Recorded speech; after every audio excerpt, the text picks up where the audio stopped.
और देखते देखते दिसंबर का महीना आ ही गया। हर साल की तरह इस साल की ठंड थोड़ी अलग थी।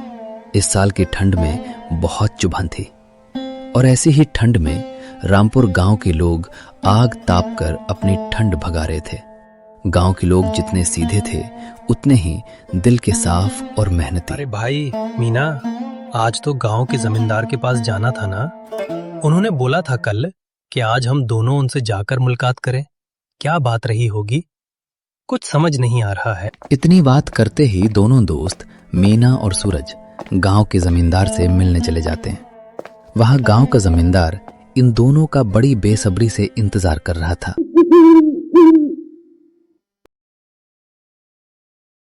अरे मैं तुम दोनों का ही इंतजार कर रहा था।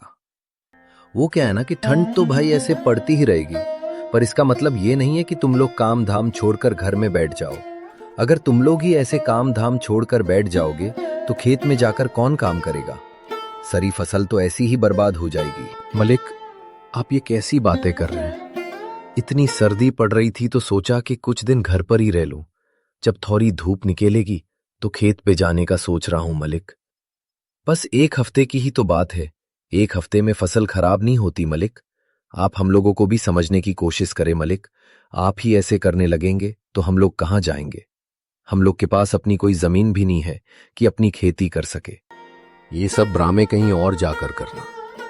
वो क्या है ना कि कल से मुझे तुम दोनों खेत में काम करते दिखने चाहिए। अगर कल नहीं आए तो देख लेना, हमेशा के लिए छुट्टी कर दूंगा तुम दोनों की।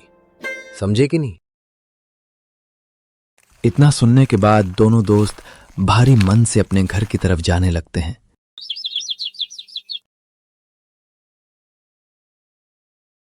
कि तभी मीना की पत्नी, जो उसका घर पे इंतजार कर रही होती है, बोलती है कि क्या बात है, आप जमींदार पास गए थे ना? वहाँ कुछ हुआ है क्या? आपका मुंह क्यों ऐसे लटका हुआ है? कोई बात हुई है तो बताइए ना। अरे क्या बताऊं, तुम तो जमींदार की फितरत के बारे में अच्छे से वाकिफ हो ना। पूरा गांव के जमीन पर कब्जा करके बैठा हुआ है।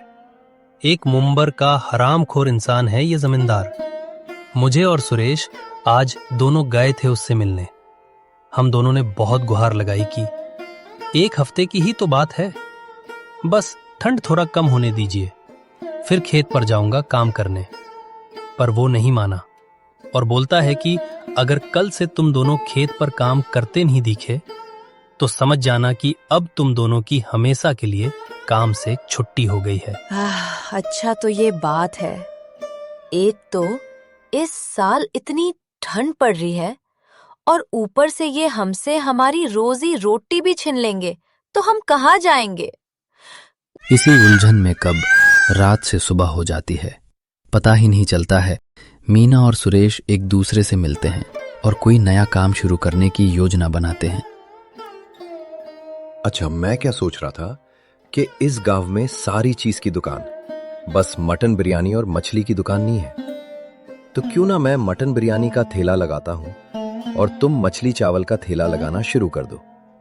कुछ नहीं तो इतने पैसे तो कमा ही लेंगे दोनों की उस हरामखोर जमींदार के पास काम ना करना पड़े।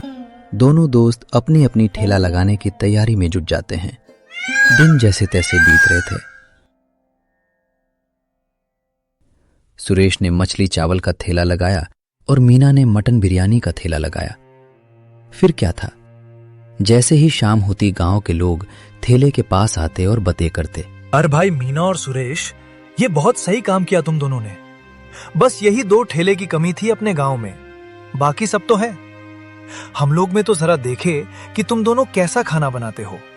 जरा 1-1 प्लेट मटन बिरयानी और मछली चावल का लगाना हम सबके लिए। और देख भाई, अगर मजा आया खाने में तो ही पैसे दूंगा। हाँ चाचा, आज से ही हम दोनों ने अपना नया कारोबार शुरू किया है। अब कर भी क्या सकते थे चाचा। उस नाम खारम जमींदार के पास काम करने से तो अच्छा है कि हम अपना खुद का कोई कारोबार कर ले। अब तो मानो मैं मुक्त हो गया उस घटिया इंसान की गुलामी से। आप सब लोगों की कृपा रही तो मेरी दुकान जरूर चलेगी चाचा। धीरे धीरे इन दोनों की दुकान पे भीड़ जमने लगी। देखते ही देखते कब 1 साल बीते, पता ही नहीं चला। 1 साल में इन दोनों की अच्छी कमाई हुई। दोनों के घर अब पक्के मकान हो चुके थे। गरीबी की मार खाए दोनों दोस्त अब अमीर बन गए थे।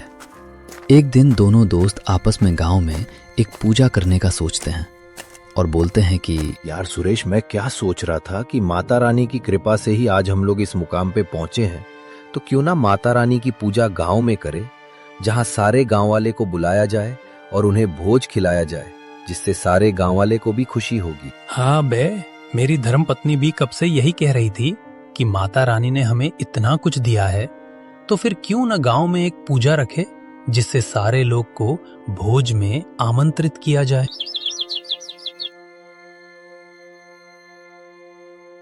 बस फिर क्या था, गांव में पूजा की तैयारी होने लगी और सारे लोग मिलकर पूजा में शामिल हुए और फिर सबने अच्छे से भोज में खाना खाया और दोनों दोस्तों को खूब सारा आशीर्वाद देकर चले गए।